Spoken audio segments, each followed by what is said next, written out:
Coming through the hood there, Nate. 500 meters that way, behind the hill, the Taliban is. Venezuela! Zindabad, Afghanistan!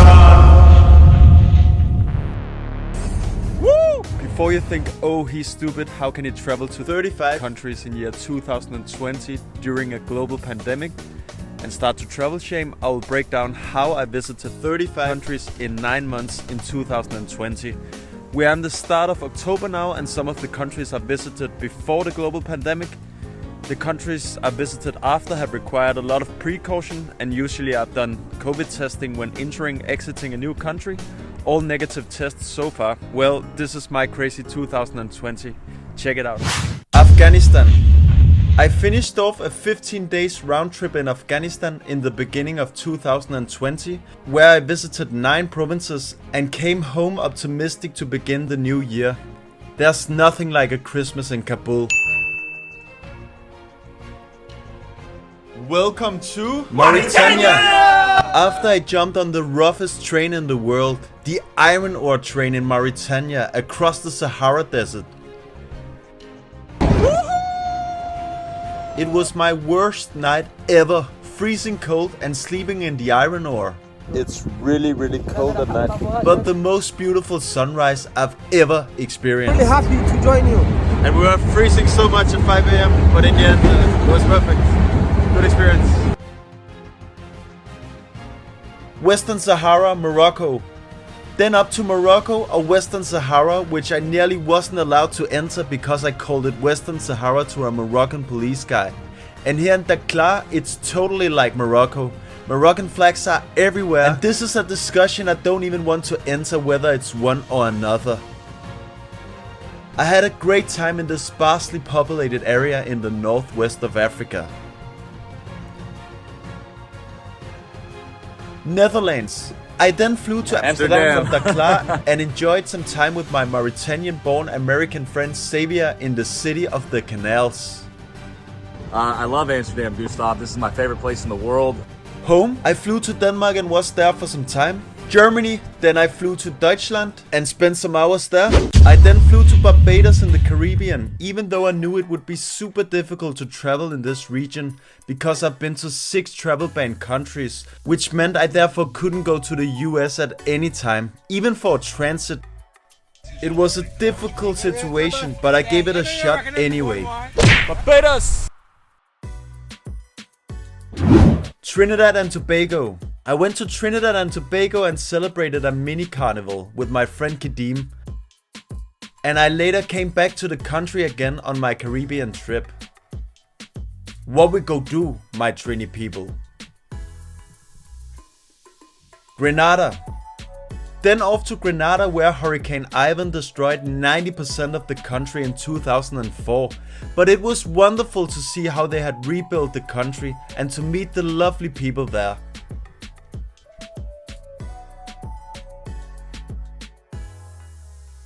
St. Vincent and Grenadines. Next stop was St. Vincent and the Grenadines. I stayed in an Airbnb with a woman who was married to a Danish man, where I'm from also, and I did some boat trips to some of the tiny country's stunning islands.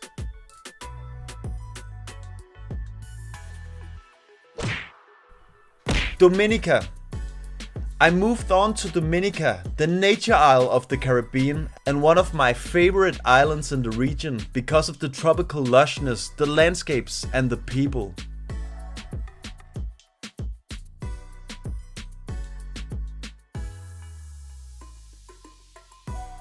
To Antigua and Barbuda.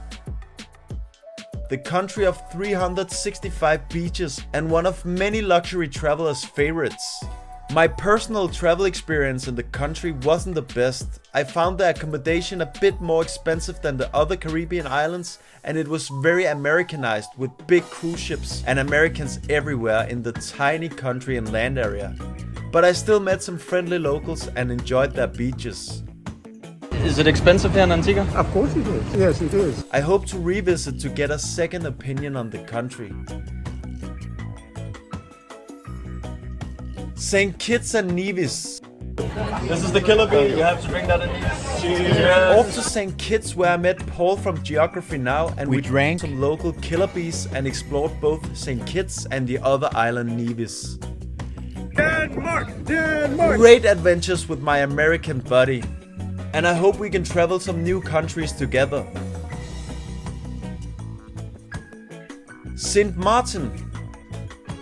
Did a pit stop in St. Martin, which is a Dutch island in the Caribbean, and went to the famous place where airplanes are coming in right over the beach before I moved on to Dominican Republic. Spanish is the language here.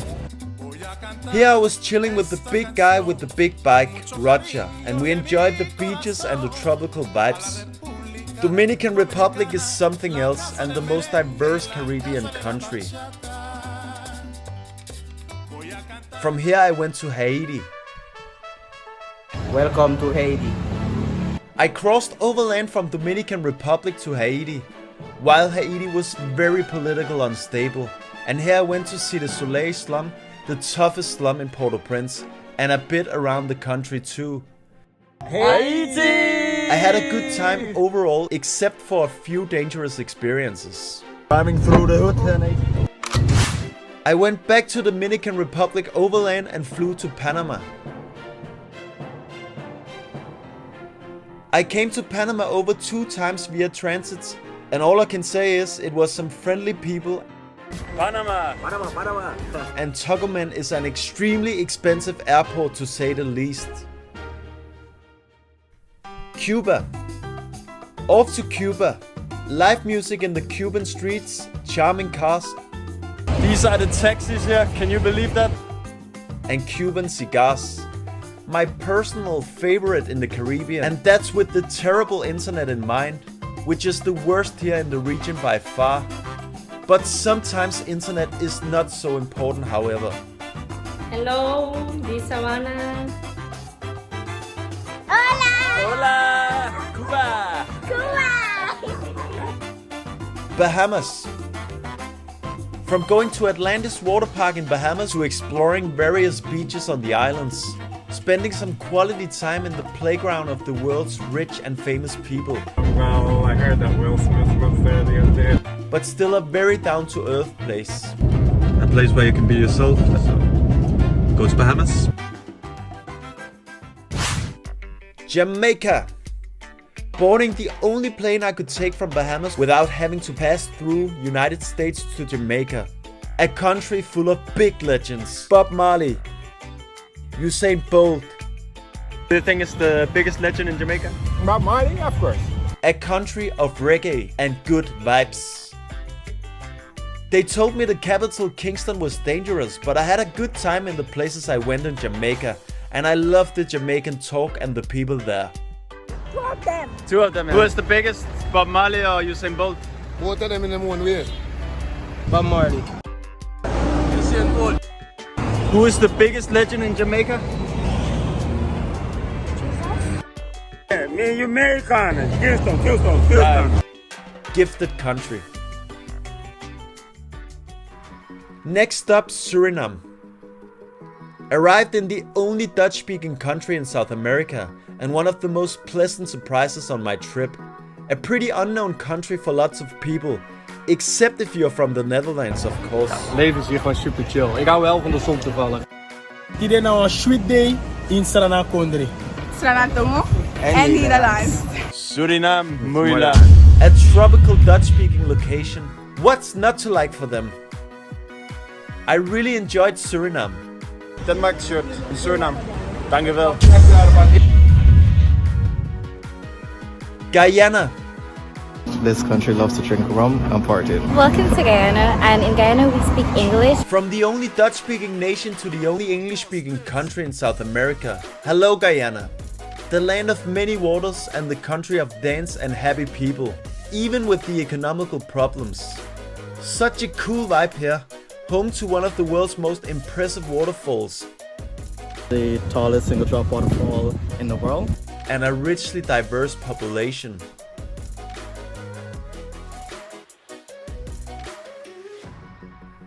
Venezuela. Off to Venezuela. This is where I was the most nervous on my trip before I was off to the world's most dangerous city over many years on paper. Caracas, Venezuela.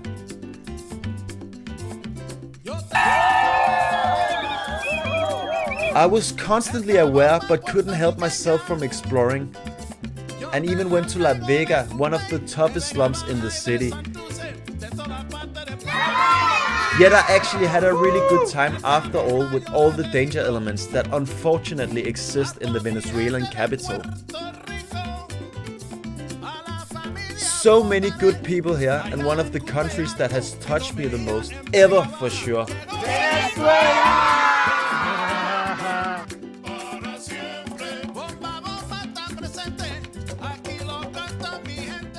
Colombia. From Venezuela to Colombia, where I traveled around for nearly 2 weeks. Bogota. We are in Bogota. Cartagena and Medellin were some very cool cities, and Colombia is one of my favorite countries in South America.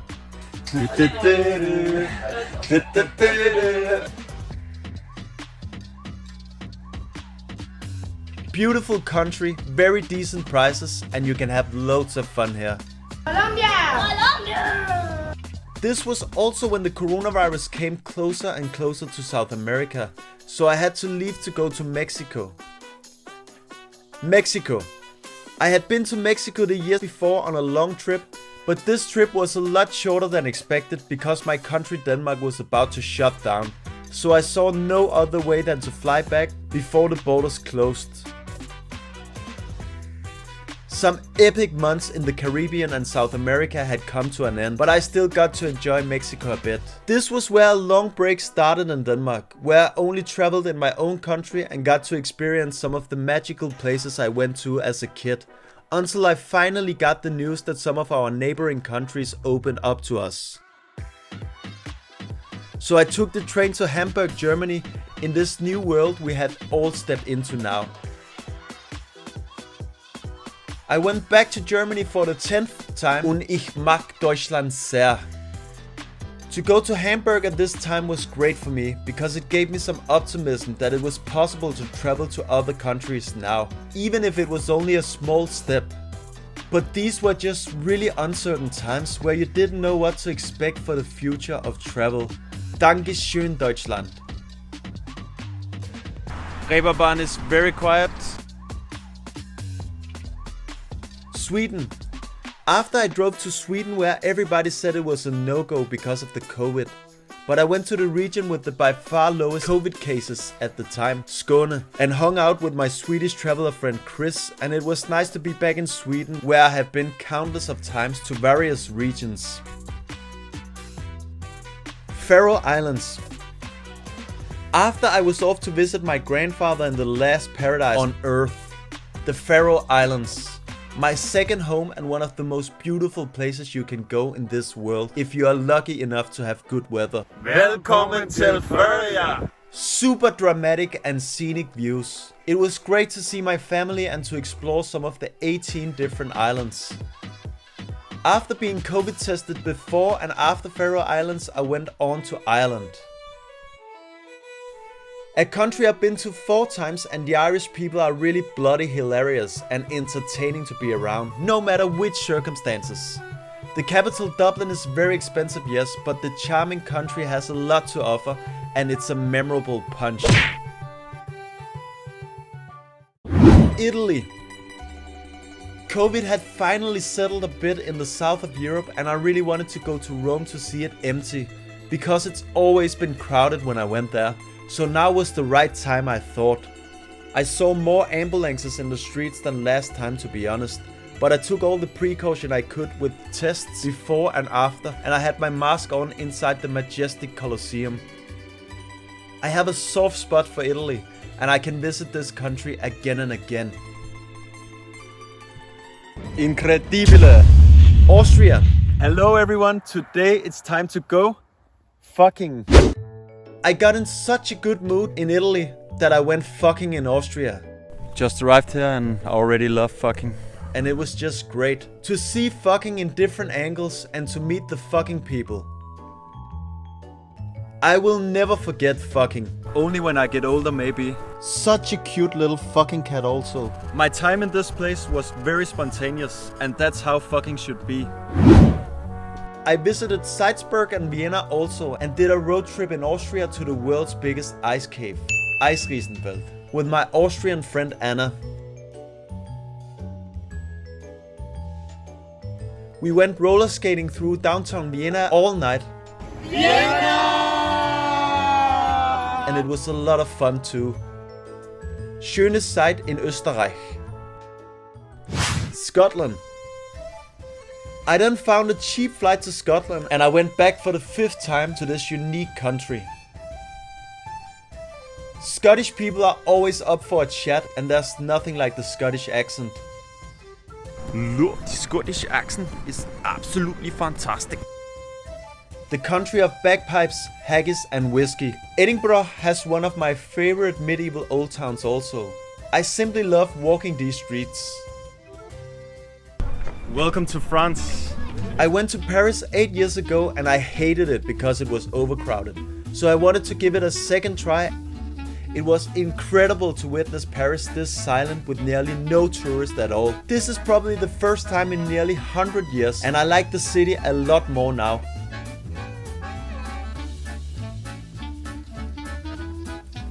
Did another negative COVID test before I headed off to Portugal.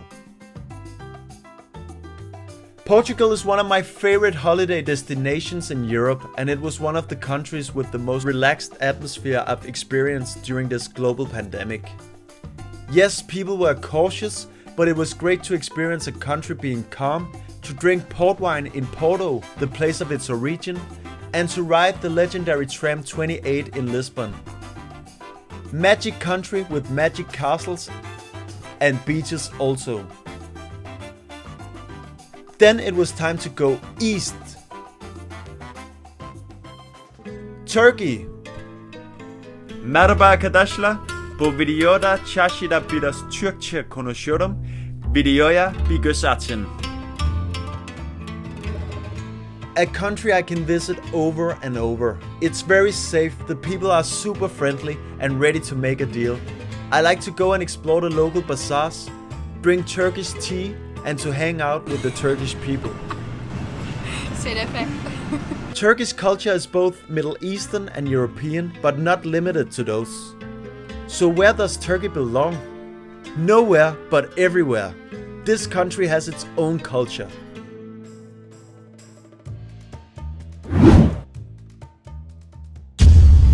England. I did a new COVID test before going to London, which also meant I had been to more than 30 countries in 2020, only 9 months in of the year. I would have hoped to visit some more new countries, being stuck at 150 countries over the last period, but I also know how privileged I am to be able to travel at this time, and I'm just happy for that. This pandemic has taught me that there's no rainbow without rain. It has shown that we are all the same, regardless of our religion, culture, customs, whether we are poor or rich. The virus simply does not choose. Be kind. Love the ones you have close to you. Everything can end tomorrow. My thoughts go out to those who have lost people they love. It's time to focus on what's important. When all of this is over, Earth will continue to spin and life will flow again. I'm optimistic for the future. Let us be mindful of our Earth and it will be kind to us. There's good in every evil, and don't forget you are never alone. This pandemic has taught me to love, to listen, to care, to respect, and to help. And for you who are travel shaming, travel wisely. But I also think it's time to restart tourism, because 100 millions of people are suffering from the consequences of no tourists visiting their countries and are moving into extreme poverty. I think it's an important debate that nobody likes to talk about, and I don't know the right answer, but I'm thinking about these people too, who can't feed their families and who works in the tourism industry all over the world. I hope to soon be able to travel freely again. If not overland, then on hydrogen fuel as a power source in airplanes. And I hope the best for our planet and for the people living on it.